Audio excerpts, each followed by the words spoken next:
Supergirl. How do you fix this mess? Well, sit down, everyone. It's time for the Mondo Cut. Ew. Let's start with a character first. Modern Hollywood really doesn't get this. Your character has to be vulnerable for the audience to care. People connect with a character when they see a weakness they can relate to. We do it all the time. We meet people at work or out into the world on a daily basis. But true bonds are made in those moments when we put our walls down and open up to each other in a manner that makes us vulnerable. Then and only then can we form deep and meaningful connections and truly start to care for someone. If your character has no vulnerabilities, then there is nothing for us to relate to. What's annoying about Supergirl is that she has plenty of vulnerabilities, some of which are even hinted at here and there, but the filmmakers never commit to going there fully. We don't mind watching a party girl if there is a deeper context for the partying. We don't mind watching a girl with an attitude if we know this is just a coping mechanism for the inner hurt. Remember when Simba goes into the desert and starts living a carefree life? His father is dead. The kingdom is in disarray. His pride needs him. But there he is, singing Hakuna Matata. And yet people still cared for him, deeply, because of that scene. The one where his friends laugh at him. They laugh at the thought of your ancestors watching you from the skies, and he gives that deep exhale, full of guilt, full of his inner pain. That is where we as an audience connect deeply with the party boy, and we root for him to overcome his fears. That's what Supergirl was lacking. A moment where her pain and inner turmoil is laid bare before the audience. Her character arc just needs to be more clear. What is she trying to overcome? Having a scene at the end where she says she's not going to drink anymore just isn't enough, because we don't really know what that means. Is she going to honor her ancestors going forward? Is she going to devote her life to protecting the weak and vulnerable? How exactly has she changed? You don't have to explain this with words, by the way. Film is a visual medium. There are multiple moments in the film that would have worked much better without dialogue. Let us sit with the characters, embrace what is communicated through silence and looks. You don't have to explain everything. When Kara is about to leave her planet and her father watches her go, let us sit with it for a brief moment. I guarantee you there won't be a single parent in the audience who won't have a knot in their throat when faced with a scene that mirrors the moment they will have to let go of their kids. Let them connect your story with their story for a moment.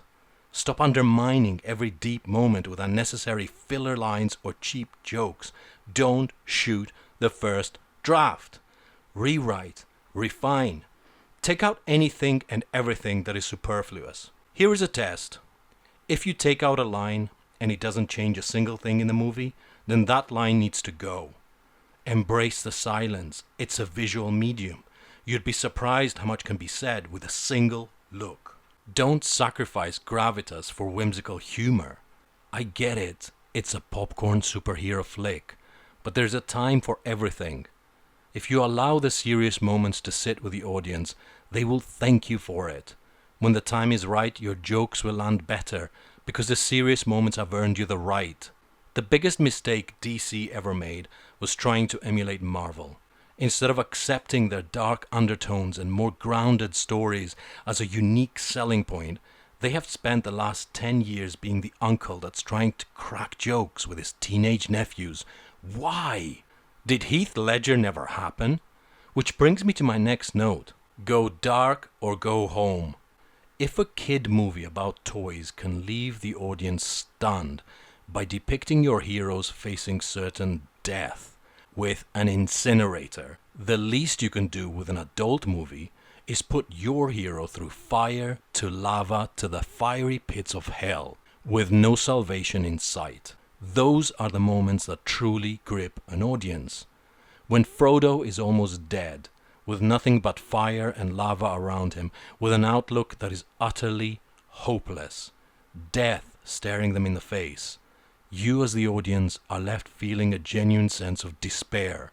Those are the moments where true heroes are born, When the rest of us would have died there, the heroes find one last strand of strength to get through the darkness. Instead, we are left with pointless action scenes, a villain that doesn't really scare anyone, and CGI slop that leaves you completely disconnected emotionally.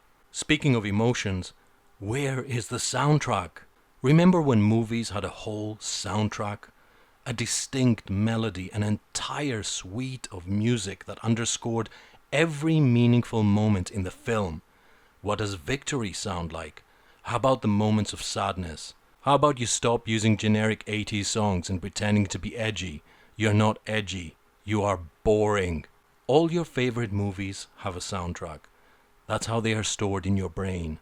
That's also where your emotions from watching that film exist. You listen to a few seconds of the soundtrack and suddenly it all comes back. You won't remember a single thing about Supergirl after you've watched it, because it's full of generic, garbage, filler music.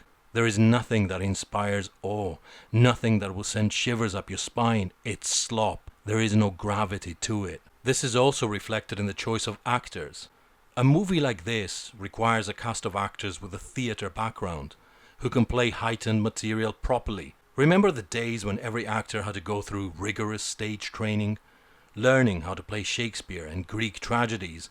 Do you think it's a coincidence that Ian McKellen, Patrick Stewart, Judi Dench, Christopher Lee, and Maggie Smith had a certain gravity when they played characters in blockbuster movies?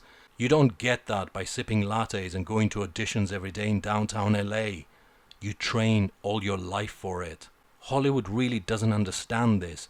People didn't love the Harry Potter series for the kids. Watch their acting. It's terrible. It's the older actors that lend gravity and make the wizarding world real. If your entire cast looks like downtown LA, your audience is more likely to not give a shit. So, let's do another take. This time, show me the despair, Kara. I've made my cut. See you next time.